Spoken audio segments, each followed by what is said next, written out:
So, good afternoon, everyone. Welcome to our year-end annual student reading. Thank you all for coming. I am Giovanni Singleton, coordinator for Lunch Poem Series, and it's my great pleasure to welcome you here today. I invite you all to sign up on our mailing list and to pick up one of our event flyers, which we have available at the librarian's desk. If you want a souvenir and see your friends' names in lights, there are a few left, so I would encourage you to grab those. I also want to let you know that on our website, you can view this reading and all of our past readings, as well as webcasts, and also on YouTube and iTunes. Okay, so take your friends with you. The readings are typically posted within a week of the event, and we are also on Facebook, so log on and become our friend. No, seriously.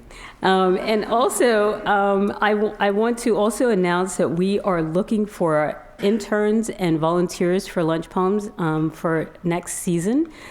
Beginning in the fall, we will have Juliana Spar, Indigo Moore, and the current U.S. Poet Laureate Kay Ryan.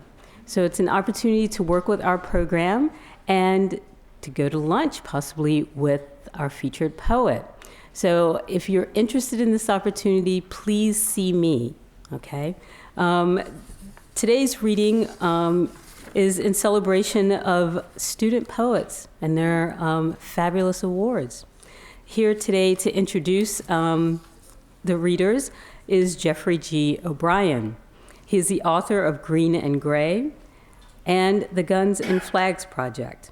He's also co-author in collaboration with the poet Jeff Clark of 2A. His third collection, Metropole, is forthcoming from the University of California Press in 2011. And he is assistant professor in the English department here at UC Berkeley. He also teaches at San Quentin State Prison. Please welcome Jeffrey G. O'Brien.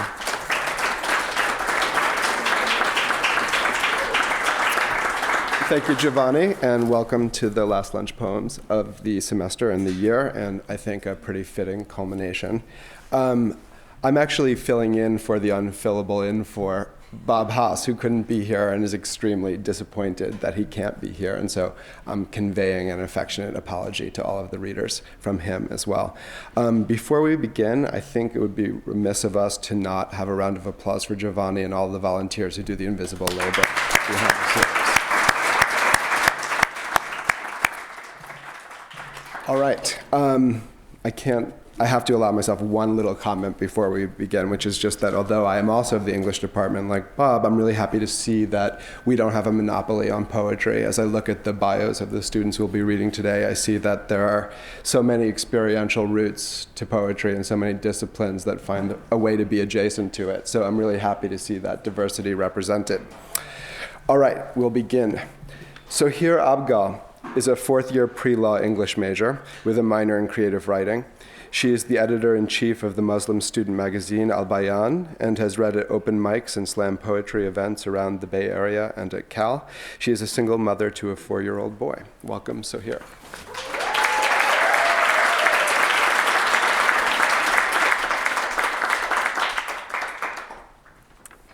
Thank you. This poem is entitled A Woman. She was a woman of multiple faces, most of them stark. She arose every morning at precisely the hour of slighted darkness. Her life was intentionally barren, her mind desolate most of the time. Existence was much brighter in her chest, her heart was often white. She emptied the chicken's coop with a beautiful reluctancy. With every movement of her fingers, her eyes would squint, her nose twitch, and her mouth twist in disdain. This was a man's job.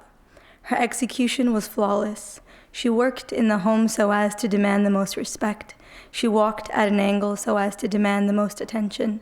Her scaled palms disgusting. She was a ravishing open wound. Right sole cracked, almost peeling, chipped the outer edge of the journey half to pieces. The remnants lay flat on the floor.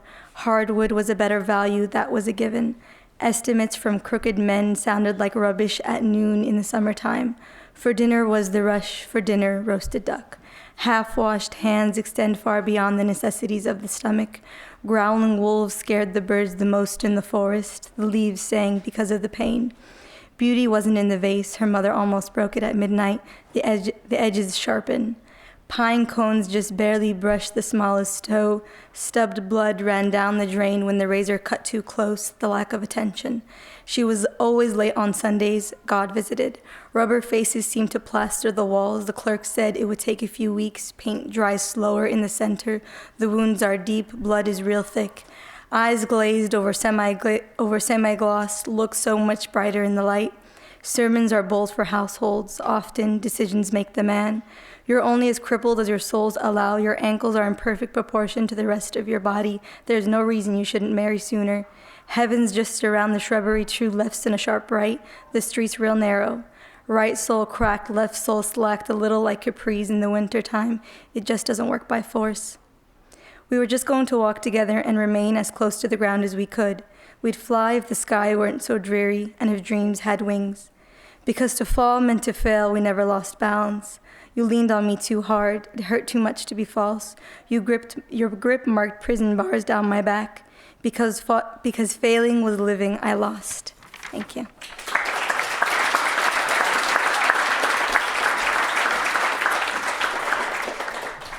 Next, we have Julianne Athen, a student teacher poet for Poetry for the People.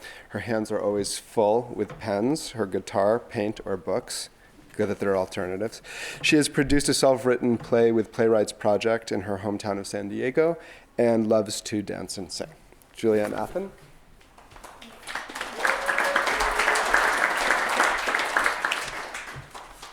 Hello, this is my legend poem. It's based on Zeus, who it was prophesied that any of his children would overthrow him, so he swallowed his wife Metis when he found out she was pregnant. And this is also about myself, which is why it's titled For Father Who Didn't Know Mom Wasn't on the Pill Anymore.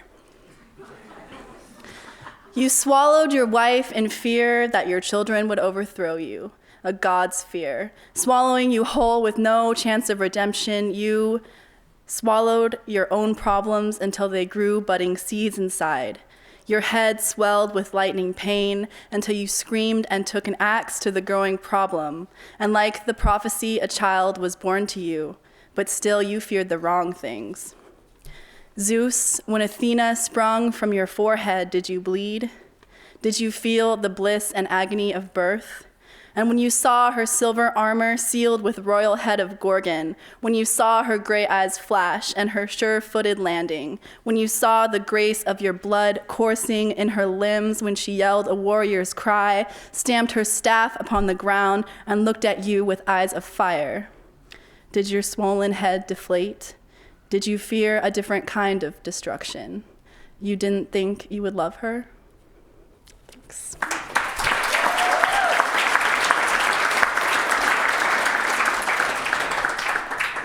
Our next reader is Rose Booker, who is a senior English major and creative writing minor. I promise we'll get to the non-English majors at some point. Her honors thesis is on Lewis Carroll's poetry. She is also working on her second chapbook, a short story collection, a poetry blog, and several knitting projects. So she's busy, and here she is.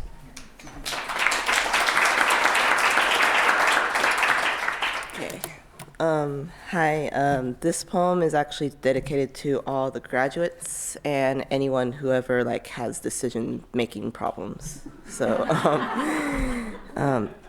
standing at the crossroads, signposts blank. He looks left, then right, then down, at dusty Converses the color of dead rattlesnakes. He does not lift his head. Behind him, a cardboard road, speckled with lost newspapers and rimmed with dying grass, stretches towards the horizon. There is no water in sight. Overhead, a sheet of gray attempts to be white as the cold wind blows in from the west. Thank you.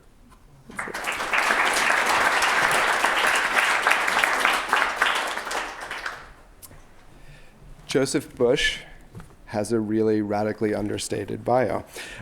Joseph Bush is a long time lunch poems volunteer.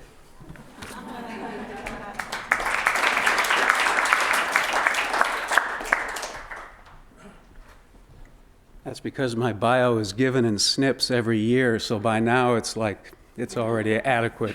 This poem is dedicated to my daughter, who after 8 years as an undergrad might actually get a diploma next week up in Humboldt. Still got my fingers crossed.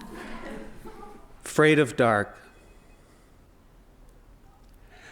How she touches me so sweetly with her fears, when I, closer than her to the end of my days, can sleep the night through, while she, so close yet to the source of whatever spark sprang from loin to lioness, must fret the darkness and come padding softly to bedside to beg for light.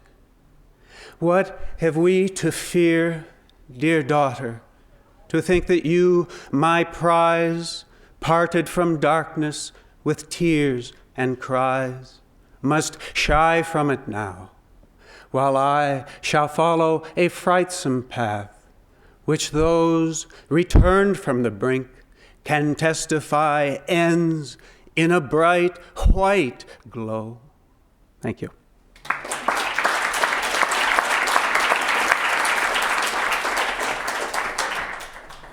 Next, we have Kathy Jetnell Kitchener, who was born in the Marshall Islands and raised in Hawaii. She has been a student teacher poet for Poetry for the People. She is in her last year pursuing a BA in creative writing. Kathy.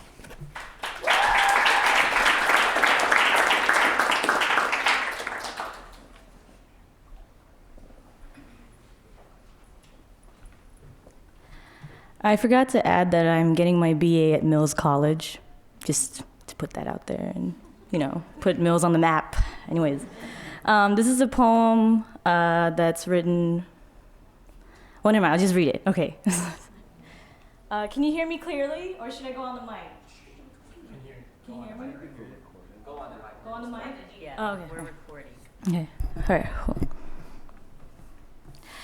At 15, I decided to do my history project on nuclear testing in the Marshall Islands.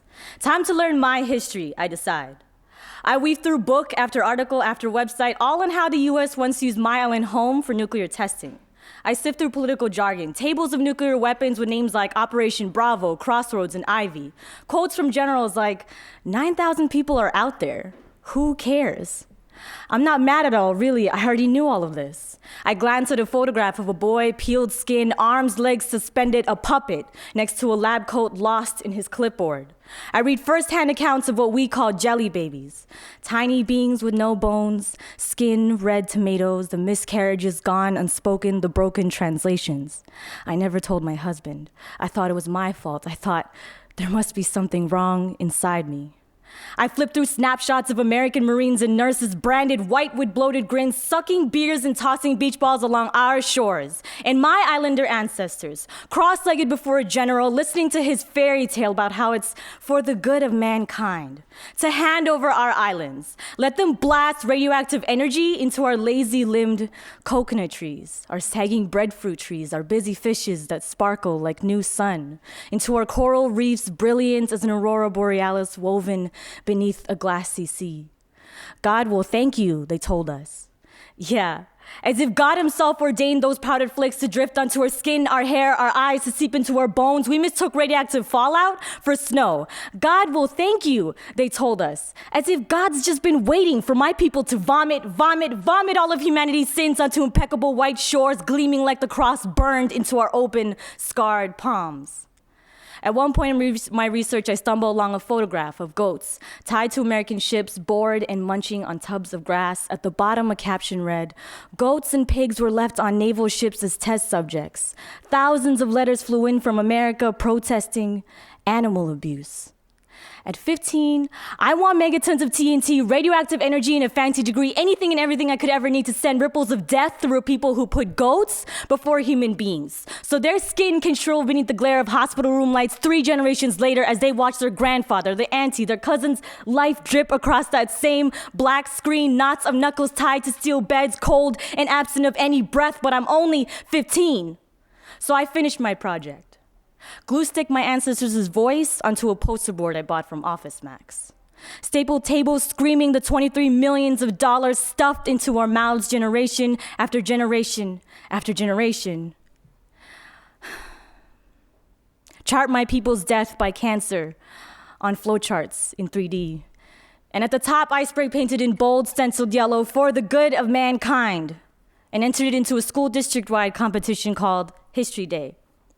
My parents were quietly proud, and so was my teacher. And when the 3 balding white judges finally came around to my project, one of them looked at it and said, "Yeah, but it wasn't really for the good of mankind, though, was it?"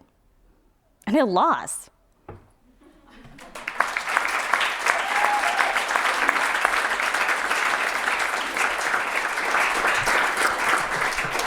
So my eyes are imperfectly alphabetical, and I skipped over Mary Fontana, who I assure you exists.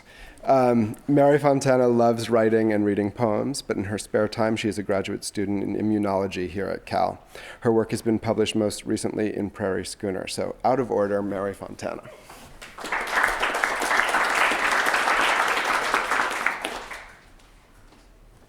I do exist. And I've been told that I look almost exactly like my mother when she was my age. So this poem is called Other Earring. You are not wooden, but you look it. Coffee lapping against tamarind in the glossy and absolutely smooth hemisphere I used to rub with one small thumb. Or was that your sister, lying now in some doldrum below the sink where the scraps settle out, no longer gleaming like Friday night, not setting off the tint of my mother's tugged-at hair, walnut and cinnamon smudging to gray where it twisted from the forehead, but slick with the remorse of dishwater, lacy with rust. You were twins once, but now you are something else I hesitate to name, one a young and uneroded version of the other. Tiger eye, I'm told, but surely that should mean green or striped or a stone that stares back. Worn, your singular weight unbalances. Unless I turn my cheek to the mirror, there, the shell-like, elegant ear, my inheritance, and the floating moon of you, moon of teak, moon of upturned earth, whose gravity still grounds me.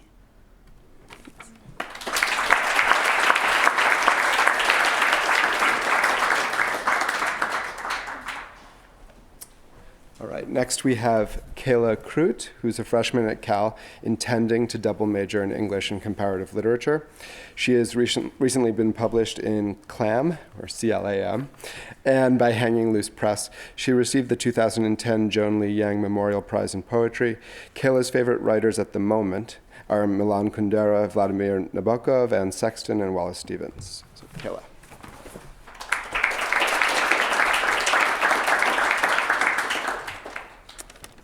Hi. This poem is called A Tibetan Gesture of Devotion. All last summer, there was only her to ring the bell. The city was southern and cloudless, a place where not once was she asked to validate her actions. At 19, he smoldered but did not ignite. Santa Ana nearly consecrated her body, speech, and mind until she rocked with the inertia of impermanence. Having none of these, body, speech, or mind, subsisting on Tantra itself made August easier. To writhe and to touch and to speak and to think, each surrendered its cosmic weight. Though she did not withdraw from participation. Recall the movie where, as a creature yoked in a gold necklace, sanctified, she bore his long arm on her shoulder, reminiscent of something performed as ritual. Nothing of this is here, but we still should be grateful, is what she decided, as days washed past, swirled past, oversaturated with the colorful physical, with his pressing presence, with her highly displaced devotion. He fished her swimsuit and towel from his trunk with more delicate caress than she ever could have done, Had his enlightenment preceded hers? No. He set them as sacred vestments, aromatic on the Acura's hood, told her what a good time he'd had, how nice she was to be with. She could see from the street that the light was not on in her house. Bodiless, bodiless, she had reminded herself, and his own moving carefully closer must not have been there either. It is only an object of worship, then, his mouth. She must merely study it. But closely, I will study it so closely I will make it mine, is what she decided. Any further, and he would have swallowed his only follower in that heated instant, because no, he could not keep his distance. She was the only one to ring the bell that marks the end of all attachments. As an appetite suppressant does, placidly, her meditation abated her seeping lust. She convinced herself out of him. He still shakes his brown head somewhere far off. Both of their stomachs are still churning, still empty, as though thrown from a great distance, as if dropped from a plane. Recall the moment in the sun, on a vast beach, his non-self prostrating before hers. Thank you, she had almost kindled the courage to say. Thank you, but I cannot cling to people anymore.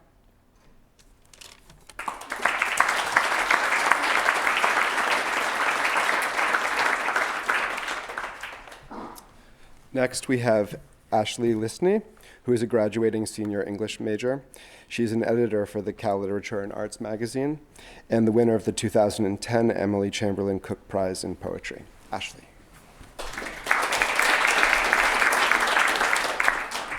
Hello. There seems to be a theme today of poems about parents, so this is another in that thread. This poem I wrote several years ago for and about my father, and have been obsessively revising a few times a year ever since. So this is the 8th draft of that poem that I still don't quite consider finished. Daughter Pearl. Over an open-mouthed red wine in a wide, round glass twinned in both our hands, he smokes a cigarette and smiles. Through a candle-dimmed vector, point A in his black eyes, goldened B, brown in mine. We see, as if in a mirror, a poor reflection, taking each after our mothers, who are like salt, like the flavor of the earth.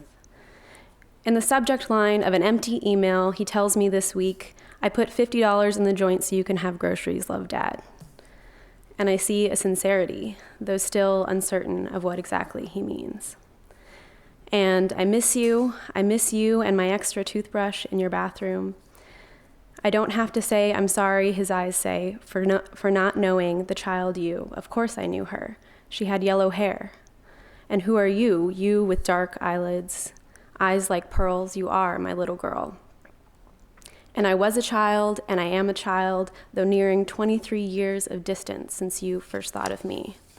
And you who saw my unformed soul since before I was made, you knit me together, and I am fearful, and I am wonderful. The greatest of these is love. The greatest of these would be fleeing to the mountains where, like here in the canyon, 2 decades of knowing and not knowing leave only me and him here, knowing he remembers me now as he crushes the skulls of snakes beneath his feet, and I offer him a piece of tree.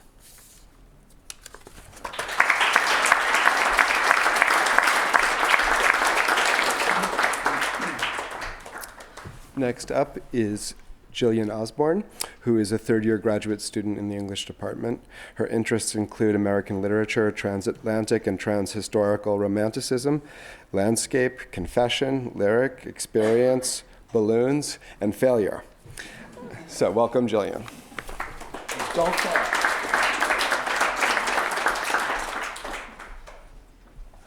Thanks. I'm going to read this poem called Adirondack Camp. In the mountains, he tells me that in the late 90s, while in graduate school, he built a time machine. We are eating sandwiches and cornichons at a stickly table sitting on stickly chairs. The light fixtures are stunning, soldered, golden-colored glass. That's lovely, I say. He seems to have thought a lot about nostalgia, not only because it is something one does as one has more memories, but because the sentiment is more interesting than most. The time machine sat in a room surrounded by diagrams. Wind machines blew across and through its metal surfaces. The idea was you'd go inside and think of a time you'd like to go, and then you'd be there. The idea was you'd be there inside the time machine. In the morning, we'd gone to the donut place down the road for donuts, hot from their vats, sugar providing a delectable shimmering of crust. Chomp, chomp, yum, yum. Food always tastes better in the mountains. The family had elegant old motorboats with wicker chairs chained up, bobbing in the boathouse with flags off the back. Used to take the train up from New York, glide across the water in a procession of summer white straw hats. The pines on the islands absorb the light faster than anything else as the sun excuses herself. I sit on one of the many chairs, Adirondack chairs, on the porch, pretending to read, watching a sail suddenly reflect the flagging light. It's too bad, I say to him, I can't be anywhere without feeling also a part, as if I were reading this in an outmoded old novel whose thoughts jettison about between psyches like jeweled billiards. You know the type, right? He's intelligent and kind. We stay up late, fitting together jigsaws, drinking heavily. Earlier, I'd sliced off the top of my thumb, slicing tomatoes. The blood went everywhere, oxygen bright. I swooned, and someone put my head between my legs to soothe me. How do I always end up like this? I was asking myself, closing and opening my eyes. The carpet was patterned with forests and birds. The air rustled the world outside. We gathered together around the table to eat. Thank you.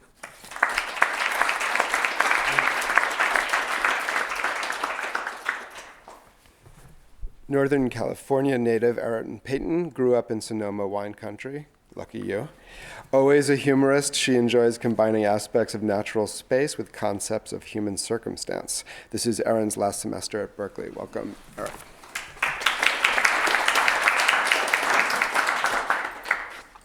So sonnets are usually about love. This sonnet is about two things that I love very much, literature and cake. It's called Queer Sonnet Soufflé. It's okay to laugh, too. What flavor is a literary cake? In dreaming, I imagine it quite tart. Perhaps it sweetens slowly as it bakes, perfecting tastes of culminated art. A wild cake is filled with berry mousse. The Plath requires extra oven time. The Hemingway is loaded up with booze. The Dickinson needs just a dash of lime. While shortening flour, sugar with eggs do contribute to such culinary skills, what makes our cakes delicious is taboo. What makes us bad is really just free will. Deliciousness is found in breaking rules. Those who don't measure are not always fools. Thank you.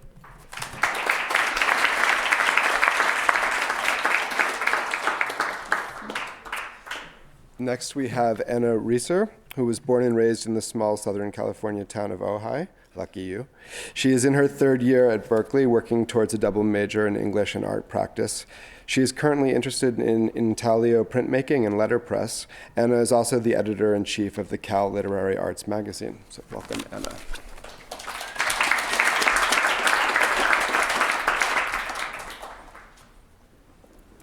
Hi. So I'm going to read a poem today called Almonds, and I actually recently made some hand-printed broadsides of this poem, and so if you're interested in those, just find me after the reading. Okay, almonds. I've been eating almonds one by one for the past 8 minutes. I taste an oil between the halves. It gathers under my chin. Mom put salted cashews in the tin snack can last winter. Dad ate a handful with his beer while they made dinner. It is a ritual for them, including 3 different elements: a meat pressed into a disc, a squash, a bread. The way my boyfriend and I lie in bed in the morning, is the way my mom and dad lie in bed in the morning. There is no railing on this bed and no curtain on the window. There is no ceiling. There are hands and mouths, and there is a roof. When the leaves fall off these vines, the window makes this room an aquarium lit up for the whole city. It's okay, no one knows us here. I understand that I'm pretty. I wear jade plaid, dance so hard I fall on the beer-slicked floor. See, I repeat recipes out of ancestral memory, all subconscious. Brussels sprouts go well with pasta. They are in the oven. Thank you.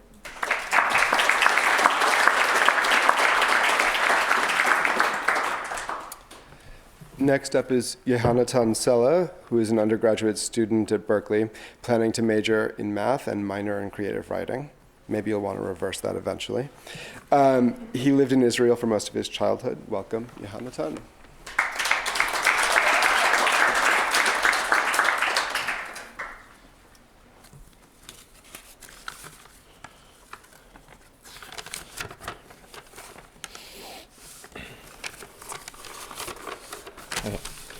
I think I'm going to read two poems because they're short. The first one is Kafka's Transformations. 1. In his dream, a man is lassoed and pulled through the roof. 2. The pawed-at ball of yarn presents its pulsing entanglement. 3. The boy left his coat folded on a seat in the train. The train dutifully carries it away. 4. Though you do not know it, the streets of the town are mapped in the lines of your hand. 5. The mirror introduces the face to its soulmate. 6. A white wall reflects all light and captures our sight. 7. The piercing blade is cruel, but the wielding hand innocent. 8. Waking up from sleep, the soul adjusts to its container.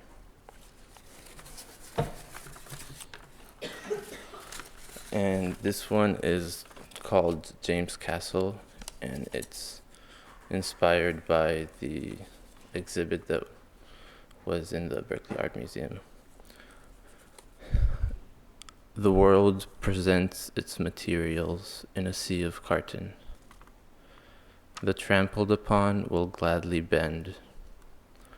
In a flat surface, there are still ridges and shadows, bending happily like a word. Sound travels best through solids. There is always something happening where we do not see it. A ripple gently proceeds outwards. A bird's feathered wings were on the point of closing. There was a door with nothing behind it. There was a word that meant itself. The table arrived with building instructions. Thank you.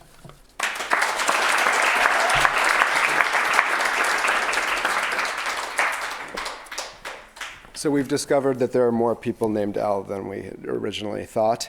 And so we're going to dial back to Amanda LaBerge, who was born in a small town in northeastern North Dakota. As a third year at Berkeley, she is studying comparative literature, creative writing, and education. Her current work finds itself pulled to and from the particularities of place and time, how inheritance, transference, and disjunction infuse our relations. Amanda.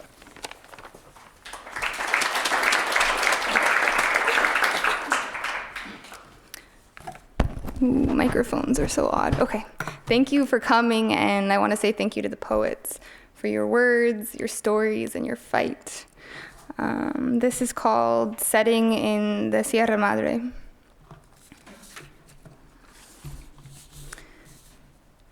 And I, feet Leaves slip, and I hips, fields spread, and I bones, stones heaped, and I hands, day turned, days clamoring wells containing the day, a stone, its face constructed in sun. We drink devoid of well springs, but for our bodies, our drink, the tilting of dusk, a sooty skirt, a traversal.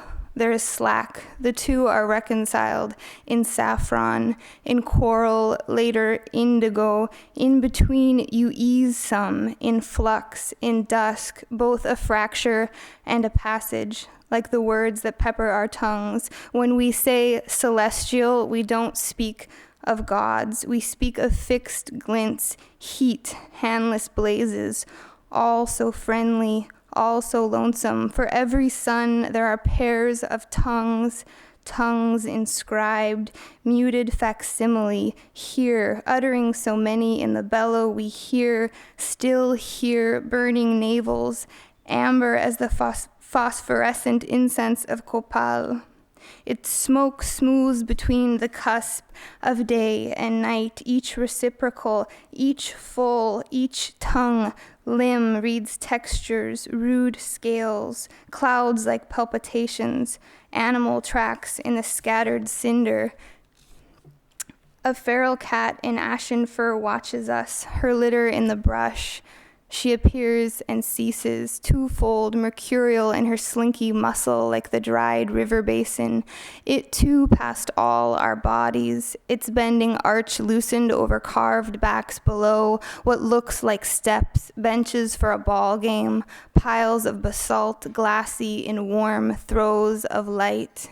We lay this way, on the hill of the organ cactus, thighs and backs scratch dusk, drink as much eyes thrown wide, all in dilation, thousands of years of admonishing prostrates at our feet, feet upon the stone, arid stone, flaxen, palpable the hour in flush, hour of color bowing, in slow circles round those winged shames playing within me, fleshy, breeding immodest, the jay in the woods you unfurl, nearly umbral, cast perfect shadow of opaque body, as animals paw about, sound their cells, and the cinnabar falls, splitting the slouch of your forehead, and I remember refraction, light bend.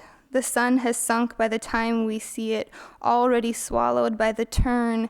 Time is lean, lean from turn, refraction, and I, hands, day turned, held dusk. And it is your torso that hounds me still, a hold, dusky hold. Thank you.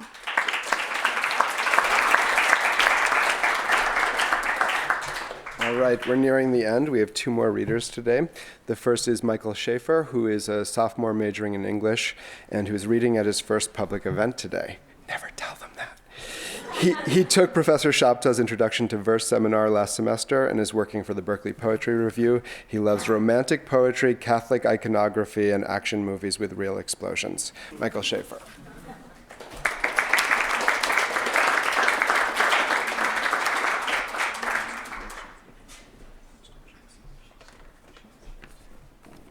Hi.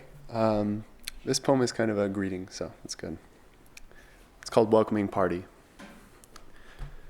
Come in, not much else I can say. They're already in the door anyway. It's just like me to have finally gotten an entryway, just to have them walk all over me. The entryway, by the way, is painted white, but with a green trim, which makes me think to tell them about the trim and how I think it looks like something English, country anyway. Charming is all they say.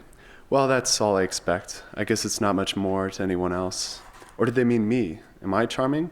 A question I guess no one can answer. But was it me or the entryway? Oh well, we're already into the living room, or they are. I follow behind, always minding my feet. They're waiting for me to catch up and explain the room to them. It's kind of crowded, I apologize. I'm so behind in moving, I'm not quite here yet, so to speak. So I'm still waiting to unpack everything until it all arrives. But come, sit down on some boxes. So I'm a host again, and they my guests among the unpacked things. Can I get you something to eat, to drink? How about champagne? May I propose a toast to my new home? Enthusiastic, they agree. It's something anyway. So I see if I can find some glasses, flutes. Now she talks. All I have unpacked is mugs, but there they are, the flutes in the fragile box. There are 4 glasses, flutes, and only 3 of us, so one of the flutes is filled and left aside, a joking sacrifice to Bacchus or Dionysus or whosoever might bless a new home in disarray. And he pipes in, so what's the toast? I say, I think this one's to the house, or maybe it's guests. To the household ghosts? They. To the host. I shrug, they drink. The failed first toast is followed, of course, by others, to friends and health, and more often than most, to love. But the reminder of the first toast sends, and I don't know, a residue over the night, till when I've drunk enough to forget it, settled in, finally, just when I think the house fits, the night ends, and they leave the way they came. In the quiet afterwards, I remember our remainder. I look at the warm champagne, all that's left of the bottle. A moment of silent contemplation follows. I decide I've drunk enough to miss the flat taste. I drink and swallow. Thank you.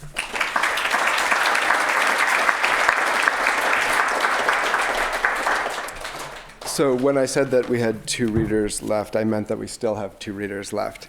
And in the continuing crusade against the alphabetical, we're going to go back to J. Teresa Jimenez is an English major who studies American ethnic literature from 1950 to the present. Her poems have been published in the literary journals CLAM, Penumbra, and Milvia Street. Please welcome, out of order, Teresa.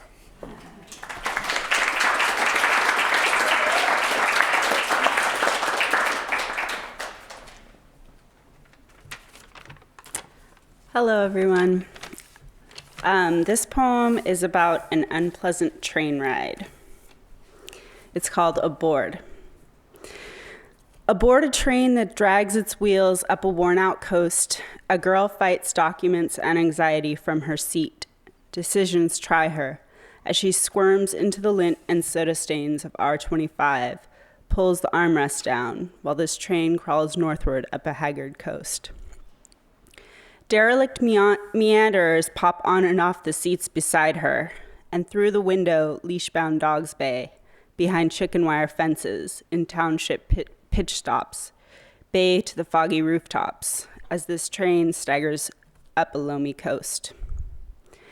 Now at the lounge table worrying, with menthol wrappers and cold-cut sandwiches, a bleached-out face. She's near the vendor, sweetening tepid coffee in styrofoam cups, on this train which hiccups through the yellowed mountains just inland of the pallid coast. And back at her seat, she knuckles her temples and tugs at her cuticles with nerves tauter than the buckskin hides stretched across the windows of the quivering shacks which dot the railways on this train as it groans and staggers upwards along the noxious grayness of this aching, sighing coast. Thank you.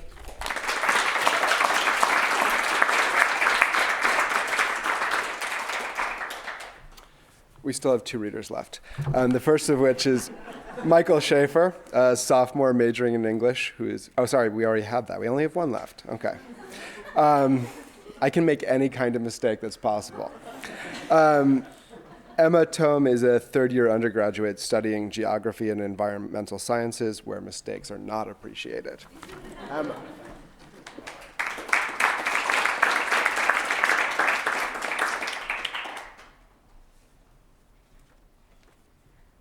Thanks again to everybody for putting on this event and for all the other readers today. It's a real honor to read with you.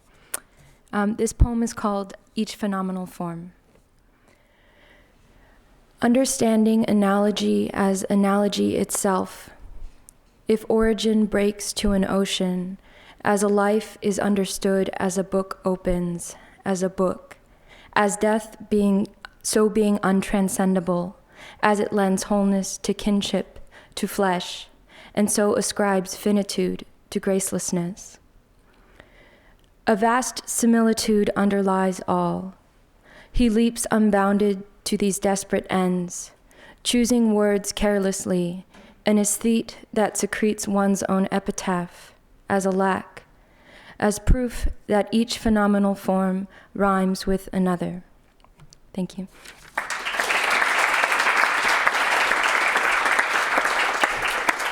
All right, that concludes today's reading. So to thank them for their work and to thoroughly usher the summer in, let's have a final round of applause for it.